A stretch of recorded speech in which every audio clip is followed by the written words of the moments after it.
Welcome back to BourseTV, where we illuminate the success of companies big and small. Today, I'd like to introduce an ASX-listed company, Ion Video Limited, ASX code IOV. On the news desk today, we have Finbar O'Hanlon, who is the founder and head of innovation. Just to set the scene for the company, Ion unlocks video by virtualising it at the molecular level, virtualising static files into programmable infrastructure. Protected by 4 foundational US patents, Ion enables hyperscalers, AI companies and chip vendors to integrate video superintelligence capabilities that would otherwise require re-architecting video at the container level. Ion solves a critical gap in the AI area. Intelligent systems can generate new video but cannot access trillions of hours of existing video as programmable data. Finbar, welcome to BourseTV. Thank you so much, Rod. It's great to be here. So Finbar, just give us, to set the scene, a bit of background about your experience and how it has evolved into your involvement now in a key role at Ion Video.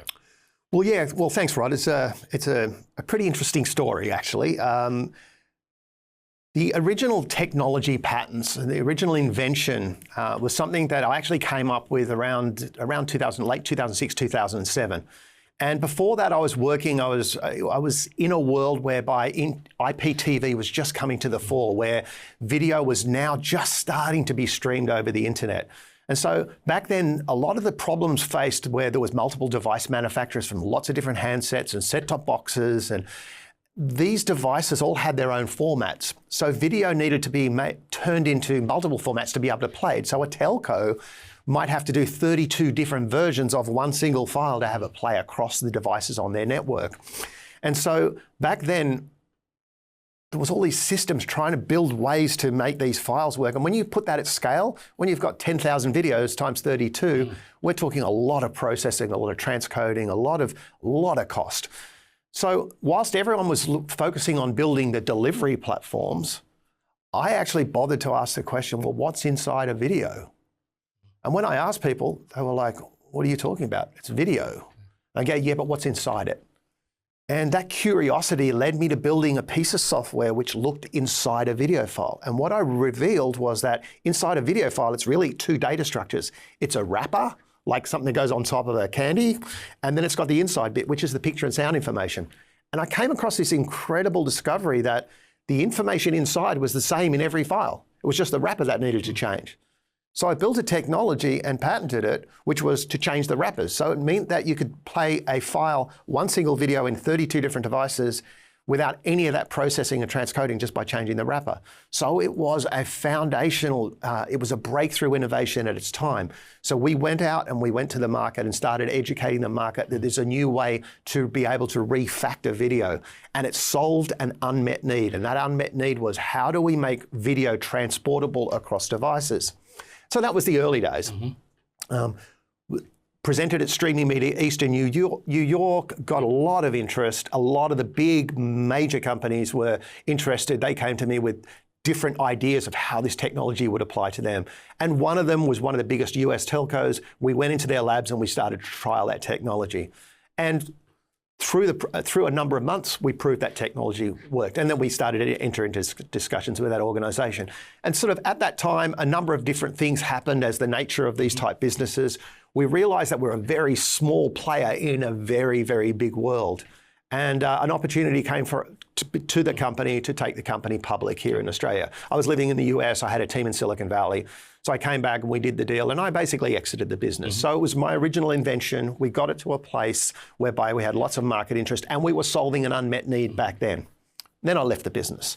After that, I started working in a number of different ventures in different countries, doing lots of different types of breakthrough innovation relating to the intersection of media technologies and upcoming technologies like artificial intelligence. I joined the board of the Global Innovation Institute, which is the world's most recognized innovation certification board. They're in 40 countries with over 10,000 certified innovators. So I went around the world. I spoke at the Global Innovation Conference in Dubai last year, and I started, training and teaching organizations on this sort of capability. At the same time, working on building new AI technologies relating to media in the media space. We're getting towards the end of the story. So that technology now, as it's evolved over that period of time to a significant degree. That obviously AI is the big buzzword at the moment around the world as a whole new sort of industrial revolution. So how does Ion Video sit in respect to its positioning with this technology and its ability ahead of others, say? Well, it's a great question. So after leaving the business for so long, 10 years basically, I was approached by the organisation who was reshaping the organisation into Ion, looking at a new team, new brand and a new value proposition to the market. And so when the organisation came to me, it was where does this fit, this patented technology, where does it fit in today's landscape? So after running through a number of innovation frameworks, we came upon understanding an unmet need in the AI space that we think that no one has been paying attention to, and it's so massive. And so what we started to do was to look at how do we sort of utilize the original core technology and apply it to AI. And basically what we discovered is that there is a fundamental challenge in the world of content as it exists right now. The world of digital video was designed for a different era. It was designed for distribution, for playback, for quality, for production value. It wasn't meant to be programmably, dynamically adapted on the fly from artificial intelligence. It was never designed for that world. Yet AI is, we've put the tools in the hands of everyone in the planet to be able to create anything in their imagination. But that gets stuck when it comes to AI, as to video, because video is these rendered files designed for an era where these rendered files were created by a content, content producer.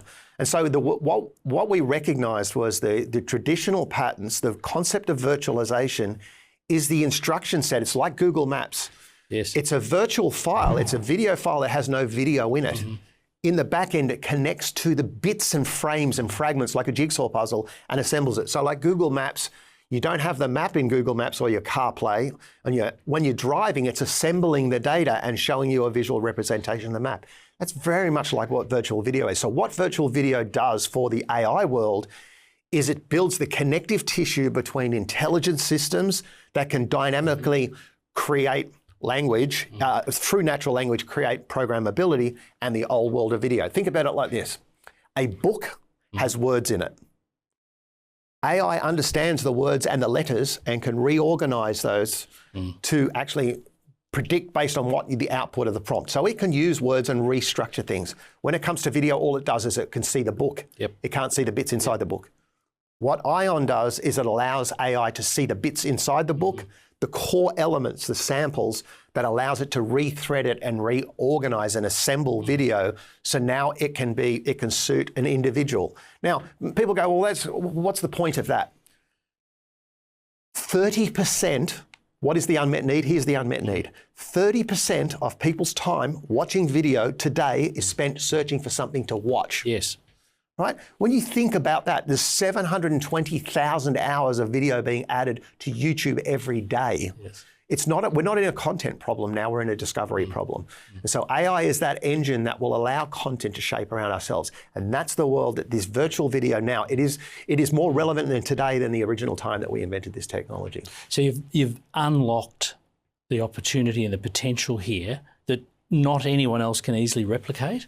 Correct. So look, the patents were filed, 2007, and we just filed a number of a new strong suite of patents which extend the original patent to actually play into this world. So it's for anyone else to play in this space. Look, I've been working in AI and big infrastructure finance systems with my previous time at MasterCard, working in AI and innovation. And look, to be able to have an instruction set, to be that orchestrator between artificial intelligence systems and old world of video, The only other people that are actually trying to do something is trying to re-render files. They try and edit and make smaller and smaller files. So this fight for relevance, where the dollars lie, is all about making files shorter and shorter and shorter and shorter and more and more and more of them, and then trying to assemble and connect them all in dots. It's not about orchestration. So it's really given you a significant first mover advantage that no one else can. There is no one in the world, I stand behind this, that actually can, on the fly, from a prompt, generate a single video that contains parts of other videos in seconds. So talk a bit about, in a practical sense, for clients all around the world, needing this particular type of technology and service offering, how does that work for them? So it comes down to who is the customer of ION. So we are very much like a company like Dolby. We're an enabling technology. We provide the infrastructure layer that sits underneath the world's biggest platforms. Google Gemini, one of the biggest foundation AI models in the world, and Google YouTube, owned by the same company. They don't talk to each other. Right? So we're an enabling technology that allows them to provide new innovative products and services to every customer in the world, whether you're a sports owner, whether you're in medical, whether you're in corporate communications, whether you're in cybersecurity, whether you're in oil pipeline monitoring of CCTV, whatever your business is, you rely on the tools that are provided by the big hyperscalers, the foundation models. What we are is a tool that enables those big hyperscalers and foundation models to now innovate and provide new products and services to their customers. So our customer is the provider of products and services to every other customer in the Which world. has to date really been a huge unmet need that you can't easily quantify. Yeah, well, look, if we talked about the average social video user, or someone saying 30% of your time spent wasted trying to find something to watch. I think nearly everyone will resonate with that comment. Secondly, 50% of people that have been interviewed on one of the research pieces I've seen say it's getting harder and harder to find content. That also relates to CCTV. Think about every single moment of CCTV that's being captured. Think about all the different areas of, like, police force, all the body cameras. How do they know where things are happening? Where is the intelligence to be able to pull that content together? The world needs a new system. It needs a new way to be able to turn these flat, static, rendered files into dynamic and addressable media data points. And ION Video is that point. We're the language translator between the old world and the new world. And so whatever edge case or use case that you can come up with, that when we enable the providers that provide those services, they have everything else. They have the AI search. We don't provide that search. We provide the enablement for those people that provide the search to now connect those two worlds. Yes, and just tell us a little bit about, you've got a great team that exists with ION Video Limited and recruited a number of key people. That's going to be a really important path for the company. Absolutely world-class, A-grade team. I spent many years in the previous iteration of this business with the original patents.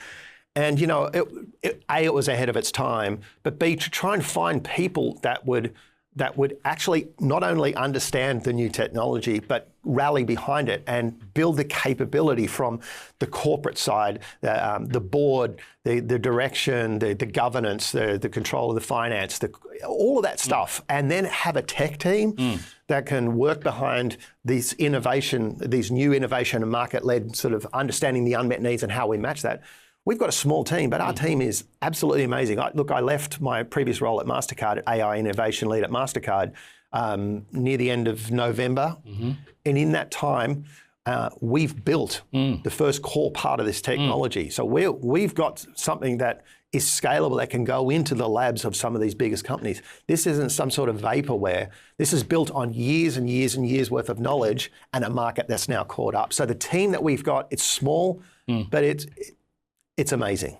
So tell us a bit about, over the last 6 months, what have been some of the key milestones that the company's achieved over that period to where it is now? And obviously, as an ASX listed company, there's been some restructuring of the capital, all those sort of things are happening. Tell us a bit about some of those key milestones. Well, I can talk through the lens of a head of innovation. At that point. So as head of innovation, I joined the business 3 or so months ago. And the first part of that was to actually do a thorough discovery on a market analysis discovery, which is a 4-quadrant discovery: markets, users, business, and technology. understand where the market's moving, what are the unmet needs across those different quadrants, and how they intersect, and where is the highest potential with the lowest effort. Trying to find that matrix point of that to then define where that go-to-market strategy sits. So the first thing as head of innovation that I did was put a lot of rigor and use some world-class innovation frameworks into understanding what that market need is and then putting a go-to-market plan in place. And then it was the organisation put a team around understanding what that technology is meant to do, and then start building it. And so the key milestone since I've joined was to develop the go-to-market strategy of a very detailed process, put the team together to realise that goal, that North Star, and get to really what you've seen at the launch now, which is that you've seen that the actual outcome of that work. So, you know, it's quite remarkable in such a short period of time to be able to find an unmet need in a space that's really noisy. There's a lot of noise in the AI space, but to find an unmet need that is actually a really problem worth solving. It's not just a problem, it's a problem worth solving. It's desirable, it's feasible, and it's viable. And so then putting a team around that to catalyse around that North Star and to bring it to life in such a short time is quite incredible. And of course, you know, what's going to happen too, now the launch has occurred, that the whole world's going to know about this. If they didn't know about it before, they're certainly going to know about it. Absolutely. And that's going to attract some significant attention, probably for some big players who'll be having a bit of a close look. Yeah, I imagine so. I think we've got, you know, when you recognise that, you know, we've got the biggest video platform in the world with YouTube, and one of the biggest foundation models in the world, they don't talk to one another, it's pretty valuable. But I say, don't trust us. If you look back a couple of weeks at Google's announcement to the market about personal intelligence, the interesting thing is when we wrote our go-to-market strategy, when we first came on board, the outcome was personal intelligence. This is before Google announced it. Now Google have just validated our hypothesis of where this market is moving. They've put a stake in the ground saying the future is personal intelligence. The future of their foundation model is personal intelligence, which is a world whereby AI shapes content around an individual, whether that's text, video, email, blah, blah, but it also talks about video. But when you look under the surface about their announcement, their concept of video is use Gemini to go to YouTube and find up to 10 videos, find moments that matter in there, then go to Google Vids and go and create and render video. If you're looking to try and a how-to video, how-to videos are the #1 search criteria on YouTube. How to fix my iPhone, how do I do this, how do I reboot my software, how do I fix my window, whatever that is, that's the #1 category. No one who wants to how to watch something is going to go and want to download the files, make an edit and make a new file. That makes no sense. So Google have put a stake in the ground saying this is the future where content evolves around an individual. What we've got is we've got the connective tissue between their aspiration and their two product suites. And so the future lies, a lot of the work I was doing with this big finance network with MasterCard is this next evolution whereby in the future we won't even be going to YouTube. AI agents will be creating our own content for us. Now, if that's the case, if we believe that AI agents can now curate content just like they can with nearly everything else, how do they do that with an old world of rendered video when you can't unpack it? With Ion, you can render this video. We allow AI agents the ability to now assemble content based on an individual, which means that every single person in the world can have their own content shaped around them, driven from an AI agent enabled by Ion. It's almost in many ways a bit like a Elon Musk moment when he consulted to the banks, you know, years ago and couldn't believe that banks still needed 5 to 7 days to clear checks. And then here we have PayPal today where I can send money to you. You know, it's that sort of light bulb moment that's occurred in this space for what you're doing. It's how 1,000%. It's relatable, isn't it? And it's the targeting the unmet need, right? Everyone knows how fast AI is accelerating, but I don't think people are really recognizing that you can't go and prompt and say, find me the bits inside these videos and make me my own video instantly. But a lot of people I've talked to go, well, why can't you do that? You can't treat video like text, but with Ion you can. This is the aha moment. And if you can understand that, then you can understand the trajectory that we're on as a business. Well, look, Finbar, this has been an incredibly interesting area to discuss. I think we'll find that our viewers and many viewers that will be watching this video will be really interested to keep an eye on what you're doing and what your excellent team keep an eye on. That's why I came up with that. Yeah, that's good. And I think that's just going to be a fantastic opportunity. And of course, people will be able to obviously invest in the company too. They've just got to go to the ASX, to the IOV ticker code and become a shareholder and join you with the journey. So, thanks very much for joining us today on the desk for BourseTV. Great to be here. To find out more about Ion Video, you can visit their website, ion.video, and be sure to check their ASX code, IOV.